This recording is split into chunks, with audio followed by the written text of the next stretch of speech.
Hello children, this is your environmental studies class and we are going to continue with chapter number 20, Whose Forest part 2. This is the part 2 and last part for this chapter, and as in the first part we read about the community of forest people and it's a story of Suryamani. We are also going to study of some other communities who also depend upon forest and farming for their livelihoods. Let's start. Lottery for farming in Mizoram. We are going to go to the uh, eastern side of our beautiful country. That is, one part of it is Mizoram. Now the story starts with ding ding ding. As soon as the school bell rang, Lomtea, Dingi, Dingima picked their bags and hurried home. All these are the names of the students. On the way, they stopped to drink water from the stream in cup made of bamboo, which was kept there. A stream of water naturally flowing from the hillside. They stopped there and had water, fresh water from the stream in a bamboo cup. So amazing, na? For using the articles of the forest. Today, not only the children, even Saima sir was in a hurry to get back. Today, there would be a special meeting in the village council, that is Panchayat. At the meeting, there would be a lottery, a lucky draw, to decide which family will get how much land for farming. The land belonged to the whole village, not to separate people. So they take turns to do farming on different parts of the land. So this is an amazing factor into the Mizoram, that the land into the in Mizoram does not belong to one person, or a different part of land does not belong to different people. The whole land is of all the people, and every single time when they want to do the farming on the land, when they want to harvest when they want to grow a new crop on the land, every time there is a lottery system in which they take out a chit of the name of the person and then decide who will get what land. A beautiful pot made of bamboo was shaken well. One chit was taken out. Saimasa's family got the first chance. It was the first chance. It is in the hands of the people whose name is taken out from the pot, that how much the land they want.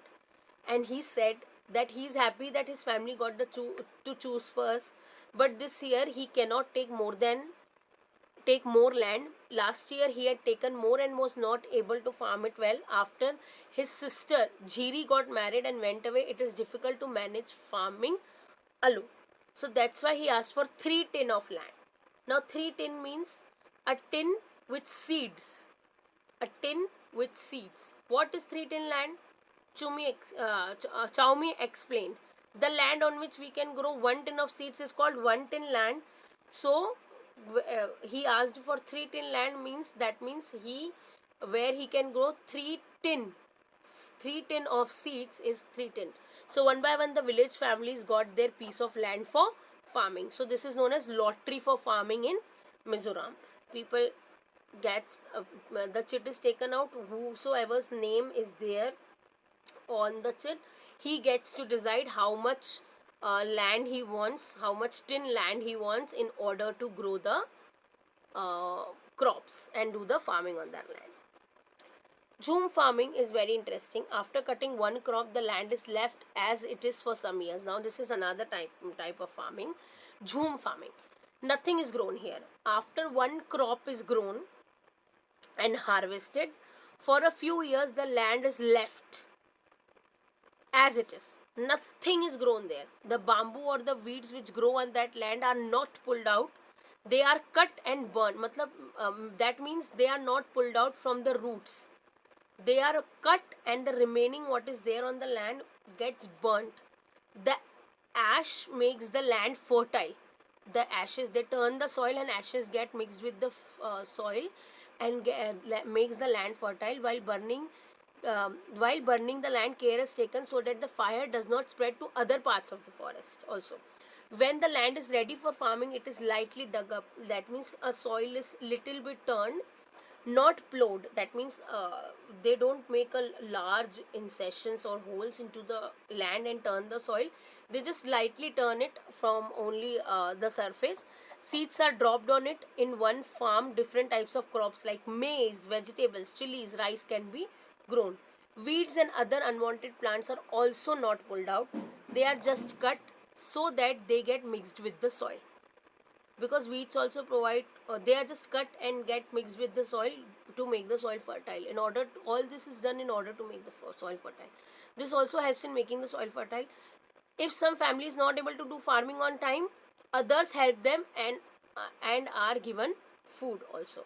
So this is the process of Jhum farming. Growing crop one time, leaving the, after harvesting the crop, leaving it for some years as it is. Whatever grown is not pulled out, it is just cut.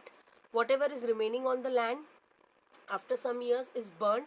Ashes get mixed with the soil. Soil is turned little bit. Seeds are put and another farming takes place. Then the crops are harvested, and then same process starts of leaving it for a year or two, and then again burning and starting the farming all over again. So this is the process of Jhum farming. The main crop here is rice. After it is cut, it is difficult to take it home. There are no roads, only hilly paths. People have to carry the crop on their backs. This takes many weeks. Now they have to come down from hill to take it to from forest to the their homes or to the places where they store these.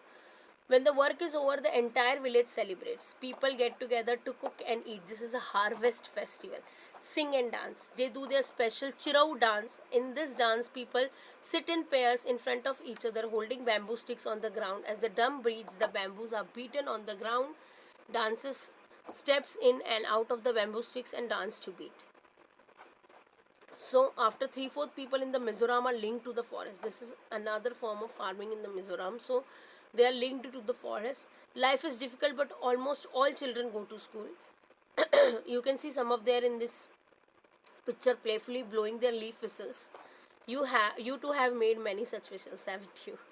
Well, this is the story of Mizoram, where lottery farming happens, Jhum farming happens, and these people are very, very, very closely linked to the forest. In the first part, we saw that forest people like Suryamani, who are Adivasis, speak Kuduk community, speak Kuduk language, are very, very, very much related and are have their lives depend upon the forest. Same, in the same way, people of Mizoram also depend on their forest in whether it is lottery system of farming, whether it is Jhum farming, or whether celebrating a harvest festival, they are very much related and very much closely attached to their forest. Thank you so much for watching this video. Here your chapter number 20, Whose Forest Ends. Do read this chapter from your NCERT book and let me know if you have any doubts. I will see you in next class. Till then, please take care and be safe.